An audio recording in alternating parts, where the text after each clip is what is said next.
칠판 섬겨주시는 양집사님 감사합니다. 너무 깨끗해가지고 막 쓰고 싶어졌어요. 식사들 맛있게 하셨죠? 네. 그러면 우리 기도하고 시작하도록 할게요. 자, 제가 기도하겠습니다. 하나님 아버지 감사합니다.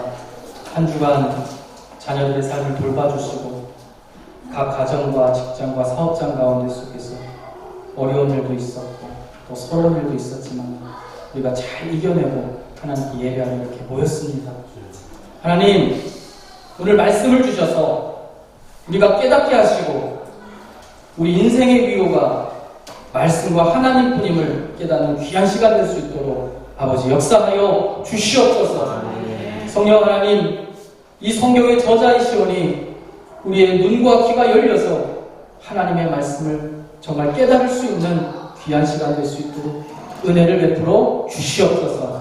주님께서 함께 하실 것 믿사오며 예수님의 이름으로 간절히 기도드렸습니다. 아멘.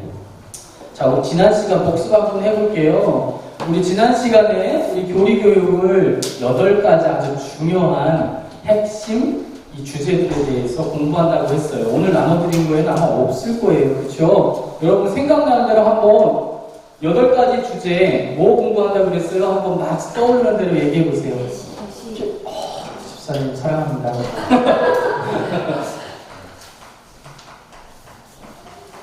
계시요. 그래요. 하나님께서 우리들에게 어떻게 말씀하시는가에 대해서 공부할 겁니다. 또 뭐 생각나는 얘기하세요. 손 들고. 자, 성경. 그래요. 계시 중에서 문서화돼서 확증돼서 우리 손안에 들어와 있는 게 성경입니다. 계시는 주관적이어서 틀릴 수 있지만 성경은 틀릴 수가 없어요. 왜냐하면 확증되고 검증된 유일한 하나님의 계시이기 때문에. 자, 또 뭐가 있었죠? 하나님. 그래요.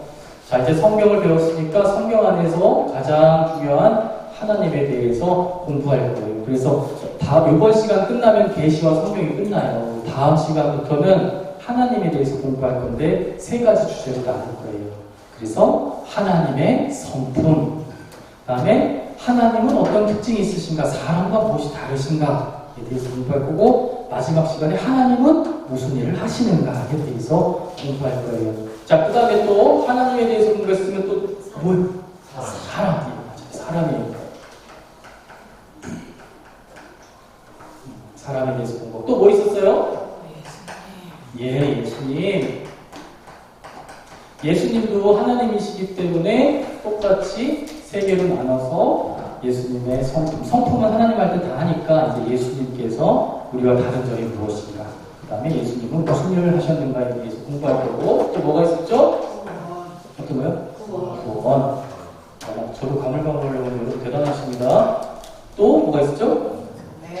교회. 또 뭐가 있었죠? 아니, 왜 이렇게들 잘하세요? 이런 부담스러운데? 좀 까먹고 있어요. 강의 준비 안 했을 때도 좀 나가는데 지금 이거 여러분들 앞에서 시간 낭비하면 큰일 날 것 같습니다. 열심히 준비해 오겠습니다. 자, 그러면 이제 여러분 나눠둔 프린트 한번 보세요. 여기에서 이제 우리가 문제를 한번 풀어봅시다. 오늘 계시와 성경 2번째 시간입니다. 지난 시간 복습하기. 자, 일반 계시와 특별 계시가 무엇인지 한번 일반 계시와 특별 계시라는 단어를 넣어서 우리 짝꿍한테 한번 설명해 보세요. 특별히 내가 볼 때 오른쪽에 있는 사람이 한번 설명해 보세요. 이쪽, 제가 이쪽에 계신 분들 한번 해보세요. 자, 근데 설명할 때 일반 계시와 특별 계시라는 단어가 꼭 들어가요. 그래서 한번 설명해 보세요. 지난 시간 복습 한번 하는 거예요. 자, 일반 계시가 뭐였고 특별 계시가 뭐였나? 자, 여러분들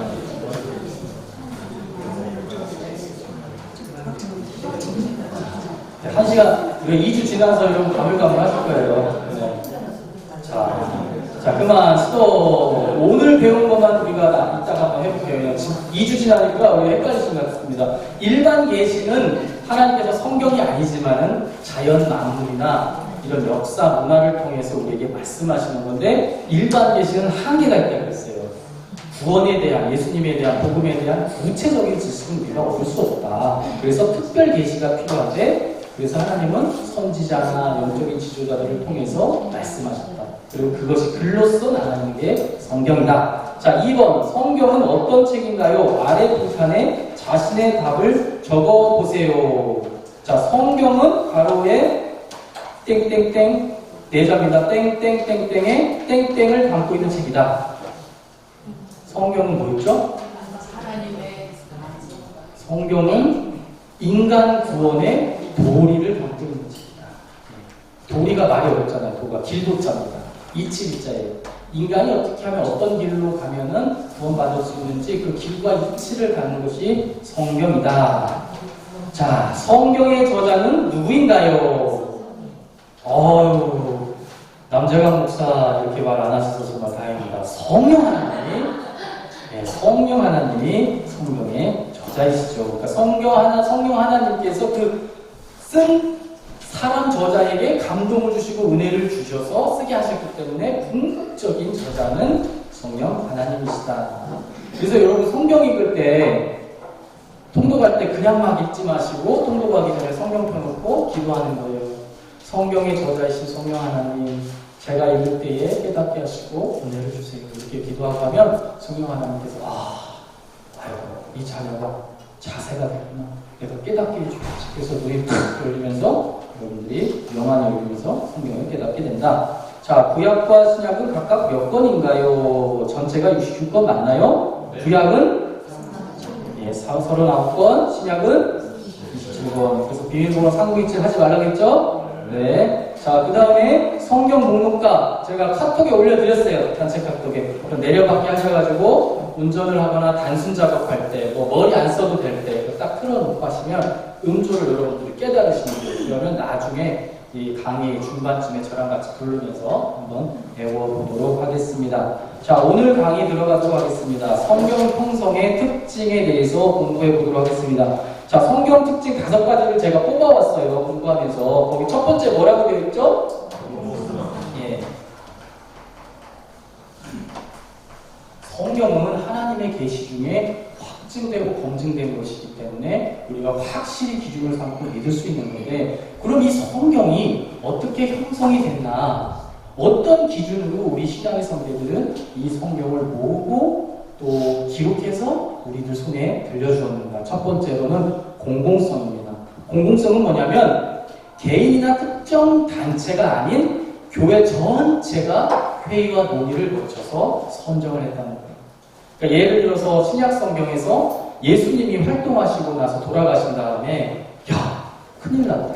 예수님 살아계실 때에는 성경의 필요성을 못 느꼈는데 예수님께서 이제 승천하시고 나니까 우리가 예배 드려야 되는데 예수님께서 그때 뭐라고 하셨지?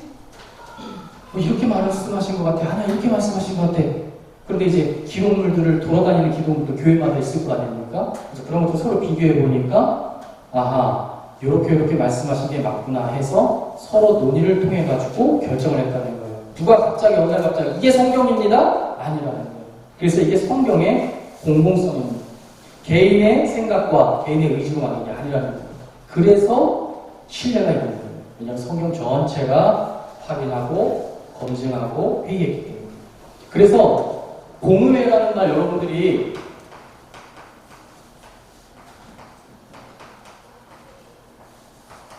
우리 기독교는 많은 공회가 있었어요. 그래서 정말 공식적인 회의를 통해서 교회 지도자들이 모여서 회의할 수 있었는데 이 공의회를 통해서 성경이 정경이라고 확증이 되는 과정들이 있었다는 겁니다. 그래서 어떤 개인에 의해서 만들어진 게 아니라는 것이죠. 두 번째는 사도성입니다. 특별계시인 성경은 어떻게 우리 손에 들어오게 됐는가? 사도와 직접적인 관계가 있는지를 살폈다는 거예요. 그래서 이 문서가 제주 광림교회에서 예수님께서 이렇게 말씀하셨다는 문서가 나왔어. 그래? 제주 광림교회 근데 예수님의 제자들하고 무슨 관계 있는 교회야 거기? 아니, 관계는 없어. 어디 짝이 있는 잘 못 들어보게요. 그런데 예수님은 베드로가 섬기는 공동체에서 나온 문서야. 직접적인 관계가 있구나. 그래서 사도성을 살폈다는 것입니다. 그러니까 우리 신앙의 선배들이 얼마나 지혜가 있어요. 우리 후손들에게 박정해준 게 아니고 이런 걸 철저하게 따져보고 계산했다는 겁니다. 세 번째로는 보편성입니다.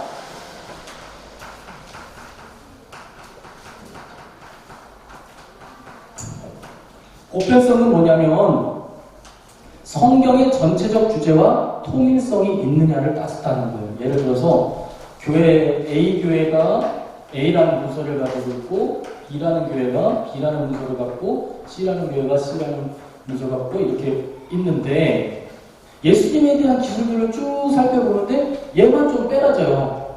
제주도 방언으로. 맞아요? 빼라진다는 말? 좀 A, B, C는 유사성이 있어. 근데 요거는 조금 이상한데 이런 거는 제외를 시켰다는 겁니다. 뭐 대표적으로 해서 예수님께서 성장기 기록이 별로 없잖아요. 근데 어디 보면은 예수님께서 화가 나셔가지고 참새들을 다 불태워 말씀으로 하늘에서 불이 내려가서 참새들 다 불타 죽어버렸다. 근데 여러분 좀 어떻게 신뢰가 가요? 예수님께서 갑자기 화가 나셔가지고 에이! 내 안에서 불이 내려가서 바닥에 있는 참새들이 다 타 죽었대. 야, 그거는 우리가 갖고 있는 문서랑 예수님 좀 다른 것 같은데? 너네 교회에서 뭐 예수님 싫어하시는 분이 쉬운 거 아니야? 이럴 수 있어요. 그래서 전체적인 보편성을 다 따졌다는 거예요. 그러니까 최소한의 실수를 하기 위해서 어떠한 빼라진 문서들에 대해서는 전체적으로 주제와 통일성 문제를 다 살폈다는 겁니다. 그러니까 우리 신앙의 선배들이 똑똑해요. 보면 그죠? 옛날 사람들이 다 무식한 것 같아도 똑똑합니다. 그 다음에 네 번째 뭐가 있었죠? 통일성. 다섯 번째는 폐쇄성. 이 통일성은 이제 성경 전체의 주제에 있어서 이 성경을 성경 안으로 넣어야 되냐 말아야 되냐를 할 때 성경 전체의 흐름과 이어지는가, 맥락이 맞는가에 대해서 따져봤다는 겁니다. 그래서 이거는 좀 아닌 것 같은데? 이거 너네 교회만 있는 문서 같은데? 이거 저자가 불분명한데? 사도하고 관계도 없는데? 이런 거 들어갈 수가 없겠죠. 그래서 우리 신앙의 성들이 굉장히 객관적으로 작업을 했고, 또 폐쇄성은 뭐냐면 우리가 보는 성경은 이 66권으로 마무리가 된 겁니다. 여기서 추가적으로 어떤 내용이 첨가될 일이 없어요. 이제 끝난 겁니다. 닫혔다는 거예요. 문이. 몰몬 교도들은 미국에서 이런 글이 발견됐는데 이건 몰몬경이라고 하는 분이 하나님의 음성 들었다고 남긴 계시야. 이거 성경에 넣어야 돼. 근데 우린 인정하지 않죠. 성경은 닫혔어. 무슨 소리야. 이제 끝났어. 계시록 끝났어. 이게 폐쇄성이에요. 예를 들어서 불교 같은 경우는 개방되어 있어요. 열려 있어요. 경전이 그래서 뭐 예를 들어서 어떤 스님이 되게 은혜를 많이 받아가지고 자기가 막 글을 썼어. 근데 이게 수백 년 동안 읽히면서 막 많은 사람들에게 권위를 얻었어. 그럼 이건 그들은 이것도 불교의 경전이라고 받아들일지 모르지만 성경만큼은 이제 닫혔다. 그래서 여러분들이 성경보다 더 권위 있는 어떤 글이 있다고 주장하거나 그런 단체가 있다면 그것은 여러분들이 거기를 벗어나야 된다. 이게 성경의 폐쇄성이라는 겁니다. 여기서 어떠한 것도 더 첨가하거나 뗄 수 없다는 겁니다. 역사적으로 그런 이단들이 굉장히 많이 나왔어요. 성경에 어떤 내용을 더 첨가하려고 하거나 떼려고 한 이단들이 굉장히 활개를 쳤다. 그렇지만 성경은 폐쇄되어 있는 문서다. 자, 성경의 신적 권위에 대해서 한번 넘어가 보도록 하겠습니다. 이게 오늘 강의 어떻게 보면 여러분들이 꼭 깨달아야 되는 것 중에 하나예요. 성경은 왜 신적인 권위를 갖느냐. 그걸 여러분들이 오늘 이해하고 넘어가야 됩니다. 이건 중요하니까 일단 화부부터 우리 서로 이야기를 배우고 나서 해볼 거예요. 자, 그러면 그래요. 성경이 66권인 거 알겠어요. 그래서 여러분들이 이제 전도를 하고 나갔어요. 그래서 친한 친구한테 전도합니다. 야, 아무개야, 우리 교회 나가자. 제주광리 교회 가서 같이 신앙생활하자. 왜? 아니, 하나님이 계시니까 하나님 잘 섬기면서 예배하면서 살아야지. 하나님이 계신지 어떻게 아는데? 성경이 그렇게 나와 있으니까 성경은 어떻게 믿을 수 있는데? 글쎄, 옛날부터 사람들이 뭐 하나님의 말씀이라고 하니까 믿어왔어. 야, 성경 같은 경전이 전 세계에 겁나 많아. 근데 어떻게 성경만 하나님의 말씀이라고도 할 수 있니? 이렇게 이제 친구들이 물어볼 수 있어요. 그죠? 태엽이 있는 친구가 이렇게 물어보면 어떻게 답해 줄 수 있을 것 같아요? 태엽아, 너 주일마다 놀러 가자는데 같이 오지도 않고 맨날 교회 가서 뭐 드럼 친다고 그러고 뭐 하고 하는데 너 하나님이 계신지 어떻게 알아? 물어보고요, 친구가. 미안해요. 상황극인데. 역사성이 중요해. 역사성? 그게 뭐야? 역사성이라는 게 뭐야? 다른 세상에서의 사료가 모양 그런 거야. 아, 그러니까 적혀있는 기록 중에서 예수님이 있다는 내용이 비슷한 게 많다? 성경하고 비슷한 게. 아, 그럼 성경은 하나님의 말씀이라고 어떻게 믿을 수 있어? 아, 성경도 세상 기록과 비슷한 게 많아서? 그럼 태호가 다른 것도 있잖아. 세상 기록물을 하나님 믿다고 안 하는 기록물도 많은데, 신이 없다고 말하는 기록물도 많은데 왜 꼭 성경 믿어야 돼? 이렇게 물어볼 수 있다는 거죠. 그죠? 그러니까 여러분들이 신앙생활 하면서 힘들 때, 막 스트레스가 과중될 때, 이제 낙심하게 되면은 그때 증상이 어떤 증상이 나오냐면, 아, 하나님 안 계신데 내가 혹시 그냥 있다고 믿고 생활하는 거 아닐까?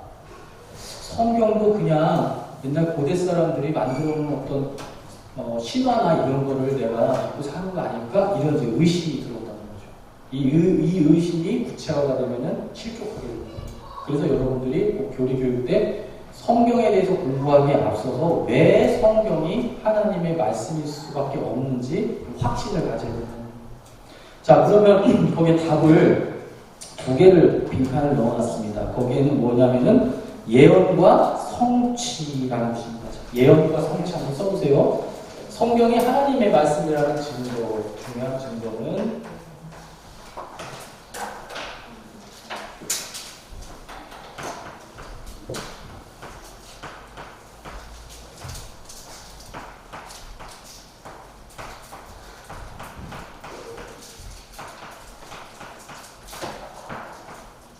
두 개는 정말 여러분들이 오늘 다른 단어보다는 예언과 성취는 꼭 기억하고 가셔야 됩니다. 왜 하나님의 말씀이라고 이 성경을 믿을 수가 있는가? 자, 여러분 한번 이사야서 41장을 좀 피도록 하겠습니다.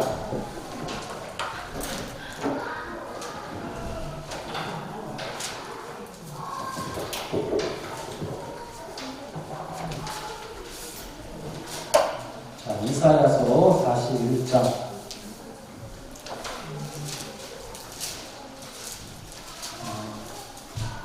형광펜 계신 분들은 거기다가 41장에 체크를 좀 해놓으십시오. 이사야서 41장 내용이 기니까 21절부터 24절까지만 4절만 우리가 살펴보도록 하겠습니다. 자, 21절 제가 먼저 읽고 여러분 교대로 읽도록 하겠습니다. 나 여호와가 말하노니 너희 우상들은 소송하라. 야곱의 왕이 말하노니 너희는 확실한 증거를 보이라. 또 이적이 없다는 관리하라. 우리가 왕에도 의견을 알아보리라. 법으로 원리를 듣게하라. 뒤에 원리를 알게 하라. 그리하면 너희가 신들인 줄 우리가 알리라. 또 복을 내리든지 재난을 내리든지 하라. 우리가 함께 보고 놀라리라. 보라, 너희는 아무것도 아니며 너희는 황망하며 너희를 하나는 가증하리라. 아멘. 자, 이 4절의 말씀을 읽으면서 우리가 지금 이 말씀이 뭐냐면 하나님께서 우상들을 향해서 지금 꾸짖으시면서 말씀하시는 내용이거든요. 그러면서 야, 니들이 신이라고 그렇게 주장하는데 니들이 진짜 신이라면은 이런 일들 할 수 있어? 라고 이렇게 지금 말씀하시고 계신 거예요. 그럼 이 4절의 말씀들을 읽으면서 밑에 보면은 하나님만 하실 수 있는 일에서 제가 4가지를 뽑아왔습니다. 그래서 왼쪽에 있는 말씀을 보면서 오른쪽에 이 4가지가 정말로 이 4절의 말씀에 들어있는지 한번 여러분들이 실제로 확인을 한번 해보시기 바랍니다. 하나님만 하실 수 있는 첫 번째 일은 미래의 일을 아신다고 해놨는데 여기 보면은 22절에 장차 당할 일을 우리에게 진술해봐! 이렇게 하나님께서 꾸짖고 계시죠. 이 얘기는 뭐예요? 장차 당할 일, 즉 미래에 일어날 일은 너희 조상들이 알 수 있다 없다? 알 수 없다는 거예요. 그러니까 미래의 일은 누구만 하신다? 하나님만 하신다. 미래의 일은 하나님만 하신다. 살짝 다른 게 기적과 이적은 하나님께서 하나님이 아닌 존재에게도 일어나게끔 해주실 때가 있어요. 신명기 제가 새벽 설교하다가 본문 말씀에 나오더라고요. 거짓 우상이나 거짓 선지자들도 기적과 이적을 하나님께서 가끔 일으키기도 하신다는 거예요. 왜? 너희들이 정말 나를 마음을 다해 뜻을 다해 사랑하는지 시험하게 하시기 위해서 그런 것을 거짓 종교인들에게도 나타나게 하신다는 거예요. 그러니까 여러분들이 그런 거 너무 기적, 이적, 체험 이런 거만 너무 막 보면서 신앙생활하고 그것만 쫓아가려고 하면 나중에 올무에 빠지게 됩니다. 스스로 하나님을 사랑하지 않는다는 게 증명이 돼버려요. 자, 미래를 아는 것은 하나님의 유일하신 능력이라는 겁니다. 그래서 귀신들도 무당한테 찾아가면 점치려고 하잖아요. 절대로 신앙인들 중에 여러분 놀라지 마세요. 신앙인들이 점집을 간 사람들이 많대요. 집사님, 원사님들 중에서 점집 다니시는 분들 약간 중독 증상이 비슷하거든요. 다 답답할 때 하나님께 기도하는 게 아니라 점집 가는 거예요. 그래서 미래를 알아맞추려고 제가 이 사업 잘 되겠습니까? 안 되겠습니까? 제가 이 여자와 결혼하면 잘 살겠습니까? 못 살겠습니까? 이런 거를 점집 가서 알아보려고 하는데 귀신과 내통하는 무당들은 미래에 대해서 알 수가 없다는 겁니다. 그러니까 그들도 찍어야 되는 거예요. 찍거나 귀신들을 시켜서 자기가 말한 것이 이루어지도록 더러운 역사를 찾아온 사람 인생 가운데 일으킬 수가 있어요. 그래서 아예 애당초 가지 않는 것이 제일 중요한 거예요. 제가 옛날에 되게 막 무당들이 자기 막 그런 거 막 손님들 오게 하려고 막 많이 써놓잖아요. 옛날 이야기 중에 이런 얘기 있어요. 어떤 마을에 이런 걸 얘기할 때 여러분들 잠이 싹 깨시는 것 같아요. 자, 이런 얘기 가끔 해드려야겠어. 집중이네. 그죠? 어떤 조선시대에 묘한 무당이 있었거든요. 귀신 뺨따구를 한 대 때리는 게 아니라 따다다닥닥닥 치는 이제 무당이 있었는데 이 무당이 너무 용해가지고 소문이 난 거예요. 그 마을 원님이 이 무당을 딱 보는 거예요. 네가 그렇게 용하다면서. 그러면서 이 원님이 고양이를 딱 갖고 그 항아리 안에다가 고양이를 넣어서 이 무당한테 야, 이 항아리 안에 고양이가 있는데 네가 몇 마리 들어있는지 맞추면 내가 너 살려줄 것이고 틀리면 죽이겠다. 그래가지고 이 원님이 한 마리만 있는 거예요. 그래서 이제 무당이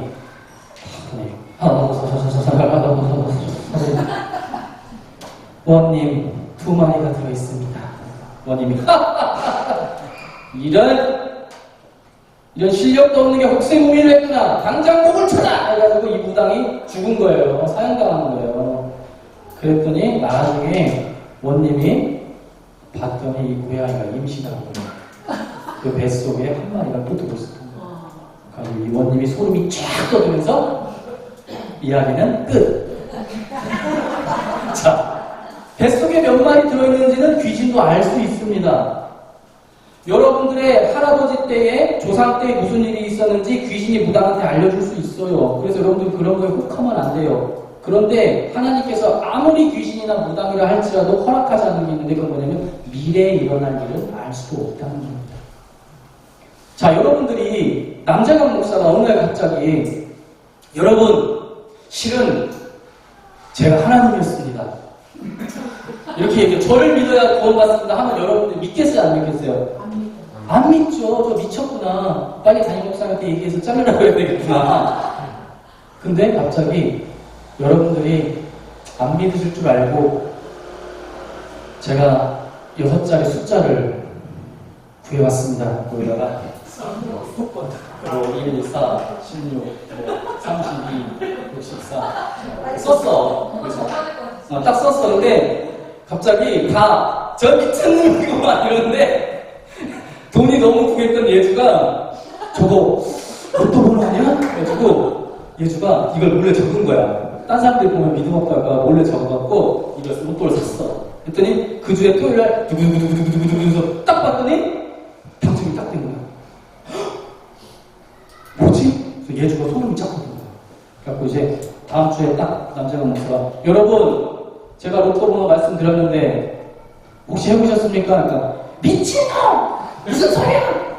당장 꺼져! 목사님 아직도 못 잘랐네! 막 이랬는데 갑자기 예준이 혼자 떨면서 저분이 진짜 하나님을 쓸 수도 있어.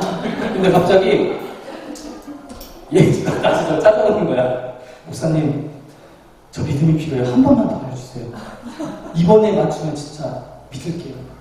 그래? 내가 또 번호를 툭툭 써줬어. 그럼 예준이가 또 샀어.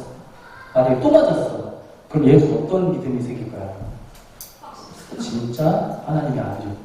왜냐하면 미래는 아무도 못 맞히는데 두 번이나 맞췄으니까 얘가 소름이 빡 돋는 거야. 그러면서 그다음부터는 달리고 있겠죠. 자, 하나님께서 성경이 하나님의 말씀이라는 것을 증명하시기 위해서 이 안에 미래에 대한 일들을 적어줬다. 여러분들 스스로 확인해 볼 수 있는 증거들을 넣었다는 거예요. 왜? 미래는 하나님만 아시니까.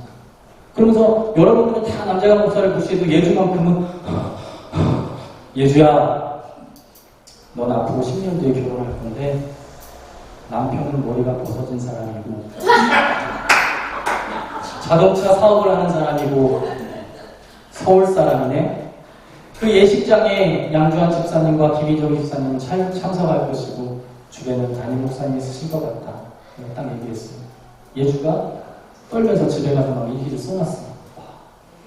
10년 뒤에 잘 갔어. 결혼을 딱 한 거야. 그래가지고 그 일을 까마득하게 까먹고 집에 가서 이제 결혼했으니까 이삿짐 정리해야지 일기장에 툭 떨어지는 거야. 거기가 탁 펴졌어. 남재강 목사가 옛날에 했던 얘기가 적혀있네? 그래서 딱 떠올려봤더니 다 맞는 거야. 그럼 여러분 그때부터는 이제 예수는 확실하게 믿음이 생기는 거죠. 야, 하나님이 아니죠. 그런데 하나님께서 우리들에게 믿음을 주시기 위해서 성경에 그와 같은 일들을 이미 역사해 놓으셨다. 그래서 저는 이거 저만 깨달은 줄 알고 너무 기뻤거든요. 야, 이거 나중에 얘기하면 사람 얼마나 재밌어 할까 했더니 나중에 책을 읽어보니까 여러분 팡세라는 책 아세요? 파스칼이라고 하는 유명한 수학자가 팡세라는 책을 썼어요. 제가 그거를 한번 읽어보려고 기독교 고전이라면 꼭 읽어야 된다는 거예요. 두께가 이만해요. 그래서 내가 샀어요. 너무 지루한 거야. 못 읽겠어. 한 10분에 읽다가 포기해야 된다. 목차라도 봐야 돼. 목차 딱 봤는데 거기에 성경이 하나님의 말씀이라는 증거 부분에서 예언과 성취돼서 그 사람이 딱 얘기했더라고요. 와, 소름이 쫙 돋았어요. 야, 이거 나만 깨달은 게 아니구나. 사람들 다 깨닫구나. 그리고 최근에 작년에 기독교 강요라는 책을 샀어요. 제가 칼빈니스 기독교 강요. 이거는 뭐 엄청난 지금 현대 개혁교회, 개신교회의 교리의 근간을 이룬 게 칼빈의 기독교 강요인데 거기 1권에서도 차라리 내가 혹시나 목차를 못 봤지. 거기에 그 사람 써놓더라고요. 왜 하나님의 말씀이 하나님의 말씀이라고 우리가 믿어야 되는가에 대해서 예언에 대해서 써놨더라고요. 아쉬웠어요. 나만 깨달아줘. 자, 그 다음에 하나님만 하실 수 있는 일이 뭐냐? 이번 역사를 움직이실 수 있다. 하나님께서 하신 말씀을 이루시기 위해서 역사를 움직일 수 있고 심지어 사람의 마음까지도 움직이실 수 있다. 그것은 하나님만 하실 수 있다는 겁니다. 또 오늘 읽은 4절의 말씀을 읽다 보면 이런 말씀이 나옵니다. 너희가 신들인 줄 우리가 아니라 또 복을 내리든지 재난을 내리든지 해봐라 라고 하나님께서 우상들을 꾸짖고 계십니다. 복을 내리거나 화를 내리는 것은 누구만 하신다? 하나님만 하신다. 우리는 우연이라고 말하지만 하나님께서 허락하시지 않고는 그 어떤 역사도 일어날 수 없다. 자, 그러니까 정리하자면 하나님만, 인간의 머리에서 나온 책은 다음과 같은 4가지를 할 수가 없는데 하나님은 이 4가지를 하실 수 있고 성경에서 우리가 스스로 확인해 볼 수 있도록 이 4가지 중에 여러분 뭐를 우리가 확인해 볼 수 있어요? 나머지 복을 내리는지 화를 내리는지는 우리가 검증하기가 어렵잖아요. 이거를 이게 그냥 우연히 일어난 건지 하나님이 정말 내리신 건지 검증할 수 없는데 1번과 2번은 우리가 성경을 통해서 확인해 볼 수 있다는 거예요. 그래서 하나님께서 성경에 예언을 넣어놓으시고 그 예언을 스스로 확인해 볼 수 있도록 우리에게 배려하셨다는 것입니다. 자, 뒷장 넘겨보겠습니다. 자, 예언의 중심에, 그럼 예언이 성경에 진짜 있어요? 예언이 성경에 있습니까? 있죠. 굉장히 많습니다. 어떤 부분은 아예 사람 이름까지 넣었고 얼마 뒤에 일어날 것이다라고 기한까지도 정해놓은 것들이 무수히 많은데 그거 다 찾아주려면 힘들잖아요. 그러니까 여러분 이것만 기억하세요. 예수님이 그 예언의 중심에 계시다. 그러니까 헷갈릴 거 없다. 예수님만 공부하면 정말 성경이 신의 말씀인지를 우리가 깨달을 수 있다. 자, 그러면 예수님께서 계셨다는 건 분명히 알겠는데 이 예수님에 대해서 성경은 정말 예언하고 있느냐? 예언하고 있습니까? 네. 자, 그럼 여러분들이 한번 생각나는 사람들이 예수님에 대한 예언 중에 뭐 대충 생각나는 거 막 얘기해보세요. 이사요? 이사에서 어떤 부분? 53장에서 어떤 부분? 뭐 여러 실잖아요. 매 맞으시는 종에 대해서 쭉 나오는데 기억나는 거 뭐가 있습니까? 그게 뭐 겸손하시다, 그다음에 고난 받으신다. 이런 게 이미 다 예언이 됐다는 겁니다. 여러분 신이 인간의 모습으로 왔는데 왕인데 누가 겸손하고 고난 받을 거라고 누가 예상하겠어요? 매 맞을 거. 여러분 신인데 인간한테 매를 왜 맞아요? 근데 성경은 예수님 태어나시기 전에 그럴 것이라 다 예언이 됐다는 거고. 또 어떤 거 막 기억나는 거 얘기해보세요. 예수님이 어디 태어나실 거 혹시 예언이 돼 있나요? 예언이 돼 있죠. 그게 성취가 됐나요 실제로? 성취가 됐죠. 우리가 찾아볼 수 있지 않습니까? 문헌을 통해. 예수님은 어디 태어나셨나요? 베들레헴, 베다 해물 막 둘러 있는 동네에서 태어났다. 자, 예수님께서 어떻게 돌아가실 거고, 돌아가실 때 어떤 일이 있을 것이고, 예수님이 옷을 벗기고, 제비 뽑아가고, 십자가에 못 박혔는데 다른 때는 다 무릎을 꺾어버렸는데 예수님은 무릎이 안 꺾이고 돌아가실 거. 그분은 양처럼 우리의 제물로 돌아가실 거. 살아있는 동안에 죽은 자를 살리고 맹인을 눈뜨게 하고 진리를 가르치고 이런 거 다 구약에 나와 있다는 말이다. 다 나와 있다. 사람이 조작할 수가 없다는. 그러니까 결론은 성경은 하나님의 말씀이다. 증거는 하나님께서 예언을 하셨고 그 예언이 성취가 됐기 때문에 성경은 하나님의 말씀이다. 여러분 세상에 수많은 경전이 있습니다. 인간은 마땅히 이렇게 살아야 된다. 우주는 이렇게 생겨났다. 사람은 어떻게 생겨났다. 죽음은 어떻게 된다. 뭐 이런 얘기 하는 건 뭐 무수히 많아요. 대표적으로 인도인들의 배다경전이라는 게 있습니다. 그럼 도대체 그럼 배다경전 믿어야지 왜 성경 믿어야지 이렇게 사람이 고민이 생길 때 성경은 스스로 증거를 갖고 있다는 거예요. 그래서 여러분들이 순전한 마음으로 성경을 읽으면 다른 길로 빠지지 않는다는 거예요. 다만 사람들이 왜 자꾸 다른 길로 가요? 다른 사심이 있기 때문에 그래요. 기독교대로 가면 내가 뭔가 원하는 대로 안 가질 것 같았기 때문에 자꾸 다른 길로 가게 된다는 겁니다. 그러나 성경은 반드시 하나님의 확고한 말씀이고 그 중심에 예수님이 계시다는 겁니다. 자, 그러면 여러분들이 또 이제 이런 궁금증을 가질 수가 있어요. 목사님 다 알겠어요. 미래를 알아맞추면 하나님이신 거 알겠는데 예수님에 대한 예언이 진짜 예수님 태어나시기 전에 이루어진 거 맞아요? 그 혹시 예수님 다 태어나고 나서 나중에 돌아가시고 나서 제자들이나 로마에서 국가 종교를 만들어야 되니까 싸와 지도자들끼리 모여서 말 맞추고 만든 거 아니에요? 이럴 수 있잖아요. 그죠? 그렇죠. 여러분 또 졸릴 것 같으니까 제가 또 해드리겠습니다. 아직 시간은 많이 남았기 때문에 여러분 여러분 이런 책 들어봤어요 이거? 이 책 알아요? 이게 뭐냐면 풍수지리에 대한 책인데 이거 저자가 누구였더라? 손 누구예요? 근데 우리 아버지가 집사님 시절에 저희 아버지 참 재밌어요. 이러시면 안 되는데 여러분들 돈 받지 마세요.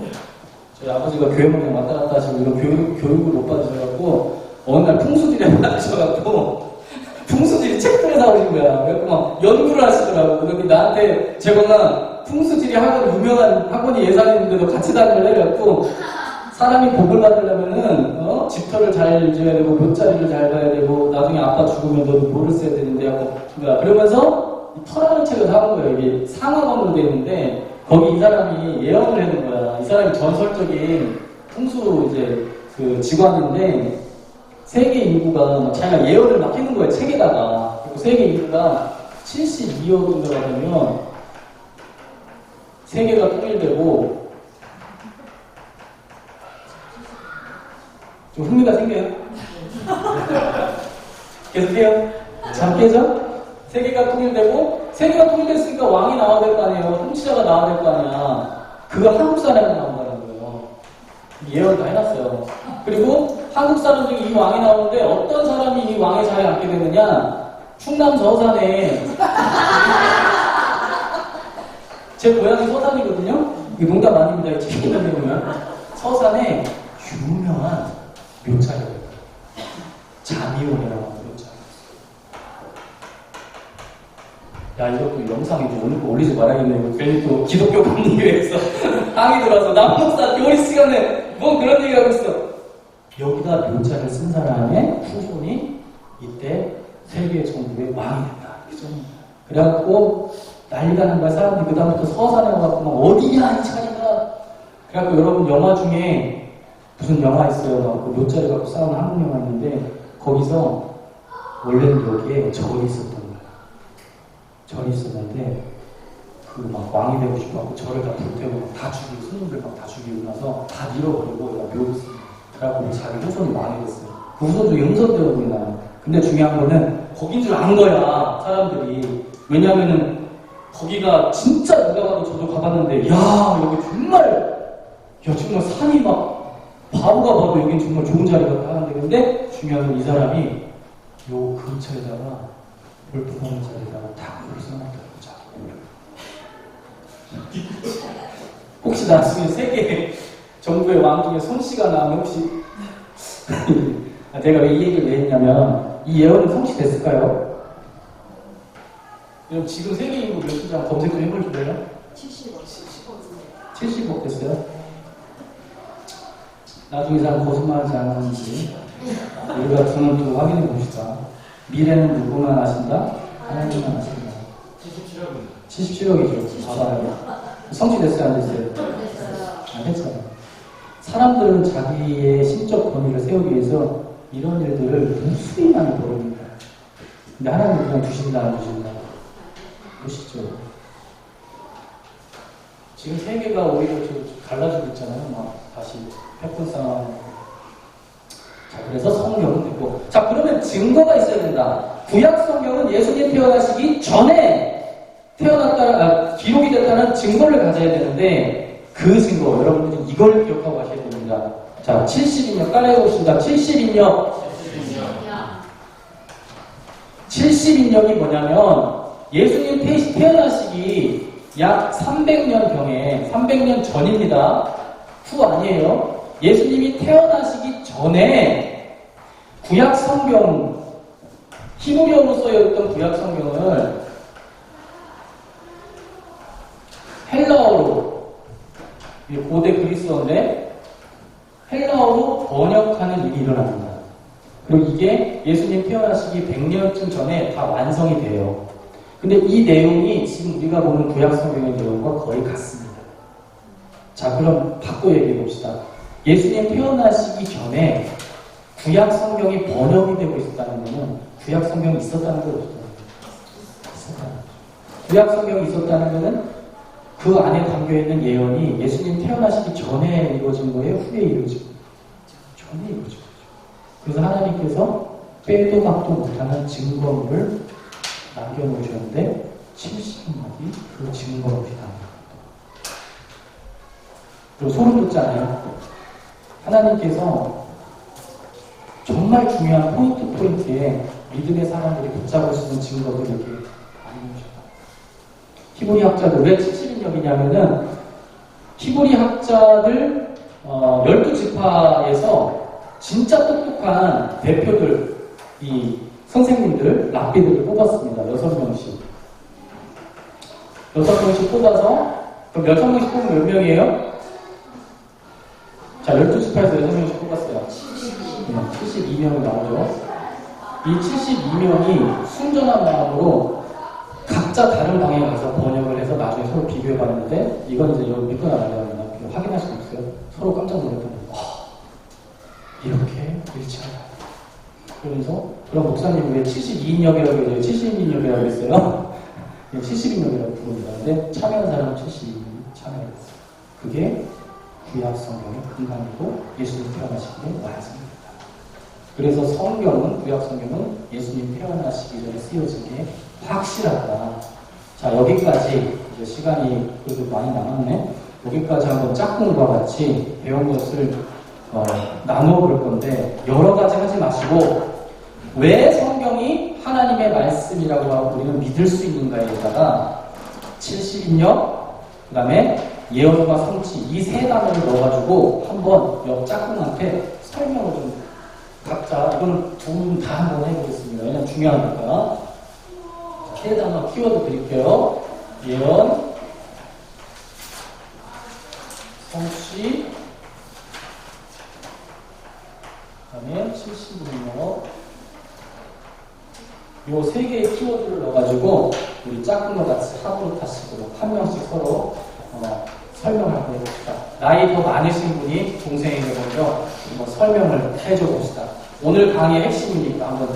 야, 누가 물어보셨잖아요. 자녀들이 물어보서 아빠 신앙생활 맨날 열심히 하려고 하는데 아니 하나님이 계세요? 계시지. 왜요? 성경에 써있으니까. 아니 성경이 그러면 어떻게 믿을 수 있는데요? 어떻게 하나님 말씀이라고 믿을 수 있는데요? 했다 치자. 그럼 여러분 이제 요 세 단어를 설명을 해줘보세요. 예준이가 아빠한테 물어볼 수 있어요. 중학교 가면. 자, 지금부터 시작!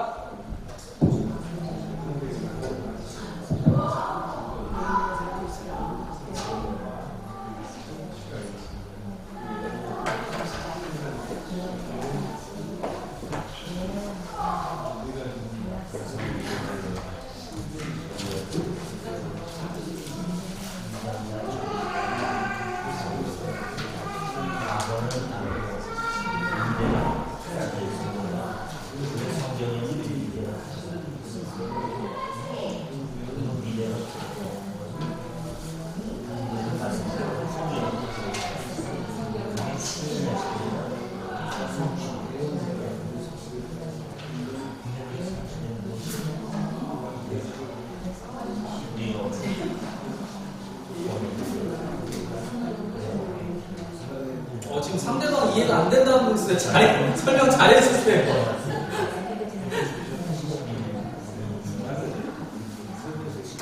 어려울 수 있습니다. 이 세 단어 또 읽으셔야 돼요. 자, 설명이 다 끝났으면은 또 이제 바꾼 것이고.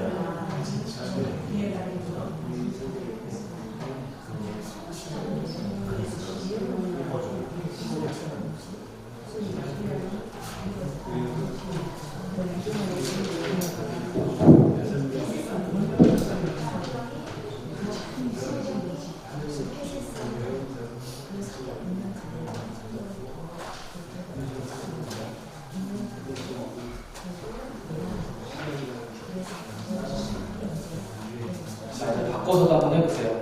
예. 설명하면 기억이 오래 남는데요. 바꿔가지고. 네, 설명을 해준다고. 상대방한테. 자, 이제 동생이 또 나이 어리신 분이 이제 나이 많으신 분 여자들한테 요 세 키워드를 넣어서 왜 성경이 하나님의 말씀인지를 설명을 해주세요. 지금 질문하는 거죠.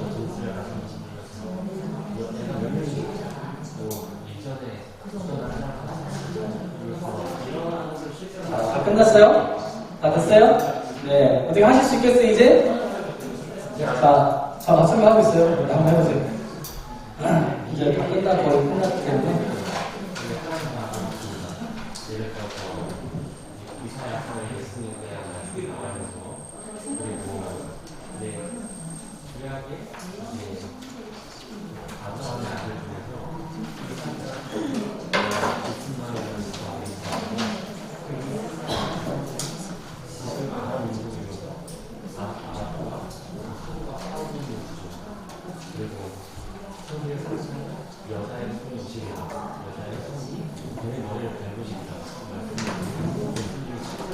자, 이제 한 10분 정도 남았기 때문에 마무리를 일단 하고, 자, 우리 우회주 양 한번 나와봐 주시죠.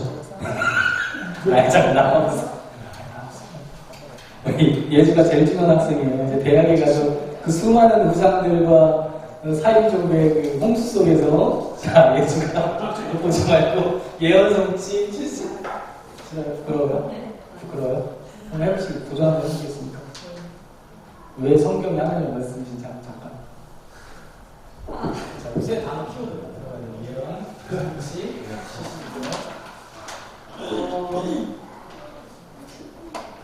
왜 하나님의 말씀이 들어가도 되죠? 왜 성경이 하나님의 말씀이라고 믿으세요? 왜 하나님의 말씀이라고 믿냐면요. 이제 72년이 예수님 탄생하시기 전에 이제 미래의 일을 이제 하나님께서 예언하셨는데 그것이 이제 된 것이 이제 기록된 죄송합니다. 들어가 주세요. 자, 박수 주세요. 네, 예수가 방송도 수업 안 되기 때문에 안 되기 때문에 여기까지 하고 그래요. 예수가 하고 싶었던 말은 그 말이에요. 성경은 하나님만 하실 수 있는 예언이 담겨 있는데 예수님에 대해서 예언이 되게 많이 되어 있고 그 다 역사적으로 성취됐다. 그 증거로 70인력을 줄 수 있다. 70인력은 예수님 태어나시기 전에 쓰여있는 구약 성경을 예수님 태어나시기 번역이 다 끝났다. 이렇게 그 얘기 하고 싶었죠? 네. 그래요. 네, 좋아요. 다다음 주에 수업 들어주셔야 돼요. 네, 좋습니다. 자, 우리 이제 마무리하겠습니다. 우리 그렇다면 성경을 어떤 마음으로 읽어야 합니까? 지금까지 공부를 통해서 성경이 하나님의 말씀이라는 확실한 증거를 여러분들이 이제 찾으셨어요. 그럼 이제 성경을 우리가 어떤 마음으로 읽어야 되냐? 성경은 하나님의 말씀이니까 다음과 같은 마음으로 읽어야 합니다. 자, 가로 열고 뭐뭐된 마음으로 경건하게 읽어야 합니다. 여러분 어떤 단어 넣고 싶으세요? 네? 한번 그냥 뭐 준비된 마음 좋습니다. 정성된 마음 또 순종된 마음 좋은 단어 다 나왔어요. 맞아요. 다 맞고요. 구별된 마음으로 경건하게 그냥 제 생각이니까 뭐 답은 여러분들 하시는 거 다 맞습니다. 그래서 성경을 읽을 때 그냥 뭐 잡지나 신문 보듯이 대충 막 이렇게 막 그러고 막 이렇게 읽지 말고 구별된 마음으로 하나님은 거룩한 구별된 거 좋아하니까. 자, 2번 성령 하나님께 무엇을 구하며 읽어야 한다. 자, 뭐가 넣었으면 좋을까요? 지혜를 구하며 읽어야 한다. 예, 왜냐하면 성령의 저자가 성령 하나님이니까 우리가 그냥 읽으면 깨달을 수 없고 성령 하나님께서 지혜를 주셔야 깨달을 수 있는 거예요. 엠마오의 두 제자가 구약 성경을 그렇게 잘 알았어요. 여러분 이 히브리인들은 얼마나 열정이 있습니까? 여러분 지금도 히브리 자녀들은요 모세 오경 시편까지 그냥 암송시킨대요. 그 열정 있는 분들은 그거 그냥 다 암송하는 거예요. 막 터미널 같은 데서 기다리면서 막 다 외우고. 근데 엠마오의 두 제자가 그런 열정이 있었던 사람들이지만 예수님을 알아봤어요? 못 알아봤어요? 못 알아봤어요. 그러나 예수님께서 그들의 눈을 열어주시니까 그들의 마음이 뜨거워지고 예수님을 깨닫게 되었다. 그래서 우리는 성경을 읽을 때 지혜를 구하며 읽어야 한다. 3번 늘 가까이 해야 하며 열심히 뭐뭐뭐 해야 한다. 열심히 뭘 해야 될까요? 열심히 가르쳐야 한다. 신명기 말씀을 보면 우리 하나님께서 명령하시잖아요. 뭘 명령하세요? 자녀들에게 열심히 가르치라고 명령합니다. 그래서 우리가 다음 세대에게 열심히 가르치는 것이 우리의 사명이 되어야 됩니다. 여러분들이 교회 학교들 사랑해 주시고 후원해 주시고 기도해 주셔서 너무 감사해요. 다음 세대에게 말씀을 가르치고 있는 것이죠. 자, 마지막 4번 깊이 뭐뭐하려 애써야 한다. 깊이 묵상하려 애써야 한다. 사도행전 17장에 베레아 사람들에 대해서 다음과 같이 기록하였습니다. 베레아에 있는 사람들은 데살로니가에 있는 사람들보다 더 너그러워서 간절한 마음으로 말씀을 받고, 예, 목사님이 설교할 때 이 베레아 사람들은 간절한 마음으로 말씀을 받고 이것이 그러한가 하며 날마다 성경을 상고했다. 상고했다는 것이 깊이 벌떡이 생각합니다. 그러니까 하나님이 당연히 은혜를 주실 수 있는 거죠. 그래서 하나님의 말씀인 성경은 구별된 마음으로 읽어야 되고 성령 하나님께 지혜를 구하며 읽어야 되고 또 깨달은 말을 자녀들에게 가르쳐야 하고 깊이 묵상하려 애쓰며 읽어야 한다는 것입니다. 아멘. 자, 복습 퀴즈는 여러분 내용이니까 우리 다음 주에 한번 해보도록 하고요. 우리 어떻게 오늘 배운 것 중에 질문 잠깐만 하시고 싶으신 거나 뭐 덧붙여서 말씀하고 싶은 거 있으면 한번 말씀해 주시고 제가 기도하고 오늘 다음에 마치도록 하겠습니다. 혹시 뭐 질문하고 싶으신 거 있으세요? 언제 쓰여졌냐면은 예수님 태어나시기 약 300년 전부터 작업이 들어가서 태어나시기 100년 전에는 오경까지가 다 번역이 끝났고 300년 전이면 귀한 시대에 귀한 시대 이후죠. 네, 이후죠. 중간 시대. 예수님 태어나시기 중간 시대? 태어나시기 그때일 수 있죠. 예수님 52시간에. 조금 부연 설명을 드리자면은, 헬라 제국이 있었잖아요. 알렉산더 대왕이 정복을 하다가 죽었대, 중간에. 좀 젊은 나이에 이거에서 죽었대요. 뭐 어떤 사람 말로는 동성애자였는데 병 걸려서 죽었다는 그런 얘기 있고, 하여튼 뭐 죽었대. 근데 죽었는데, 이 알렉산더 왕의 세계 정복을 돕던 4명의 유명한 장수가 있어요. 근데 그 4명의 장수 중에 한 명이 알렉산드리아, 북아프리카 지역을 이제 나눠 가진 이 장군이 답쓰려고 나눠 가졌는데 이 사람이 고대 문헌에 되게 관심이 많았대요. 그래서 그 후원자가 돼준 게 아닌가라고 하는 그냥 이제 이거는 정설은 아니고 그래서 이 학자들을 모으고 이 학자들이 정교한 마음으로 번역을 했는데 히브리어로 쓰여 있는데 후손들은 점점 히브리어를 잊어버렸던 거예요. 다 이제 헬라 시대가 됐으니까 국제어인 헬라어를 쓰니까 자기 후손들을 보니까 성경을 안 읽는 거야. 읽고 싶어도 못 읽는 거야. 그래서 안 되겠다. 이 히브리어를 헬라어로 번역해야 되겠다. 그래서 번역을 더 열심히 했다는 거죠. 그래서 그게 기록으로 남았고 그것이 우리 기독교인들에게는 중요한 증거자료로서 쓰이게 됐다. 또 다른 질문 있으세요? 없으면 제가 기도하고 오늘 강의를 마치도록 하겠습니다. 오늘 시간에는 좀 순전한 마음으로 같이 소리내어 기도했으면 좋겠습니다. 우리가 하나님의 말씀인 이 성경을 정말 부단히 사랑하고 애쓰고 읽고 묵상해야 합니다. 우리가 이 성경을 다른 그 어떤 기록물보다 존귀히 여겨야 합니다. 우리가 그동안 성경과 하나님의 말씀을 너무 가벼이 여기고 또 너무 흔히 구할 수 있어서 소중하게 생각하지 않았는지 회개해야 합니다. 우리 시간에는 입을 열어서 같이 기도합시다. 하나님, 이제는 이 성경 말씀을 확실한 하나님의 말씀으로 믿고 읽겠습니다. 따르겠습니다. 이 시간 같이 결단의 기도를 하시고 제가 마무리 기도하고 모든 강의를 마치도록 하겠습니다. 우리 함께 기도하겠습니다.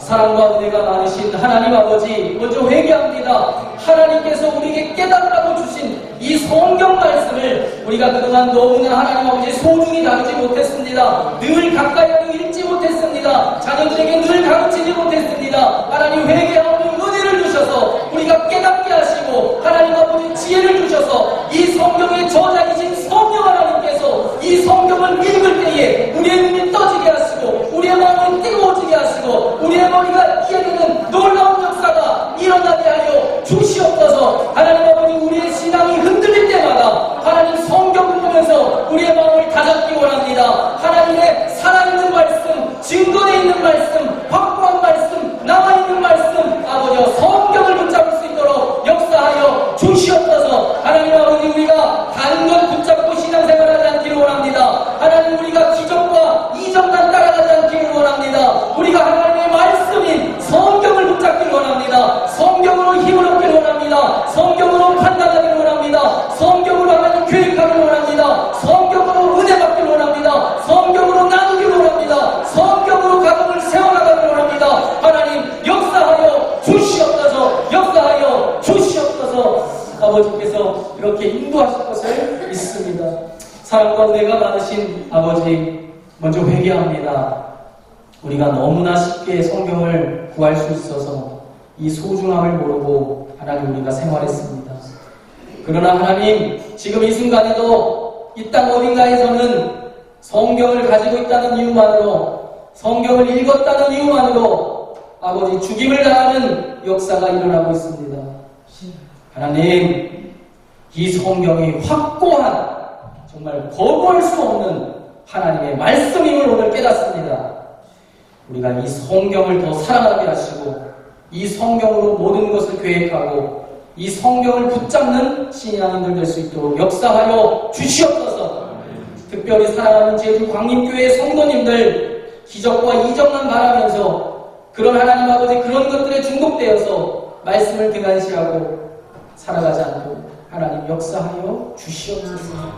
이 성경 말씀을 그 누구보다 뜨겁게 사랑하는 성도들로 주님께서 다시 태어나게 하여 주시옵소서. 주님께서 함께 하실 것 믿사오며 예수님의 이름으로 간절히 기도드렸사옵나이다. 아멘. 우리 시간에 하나님께 영광을 받습니다.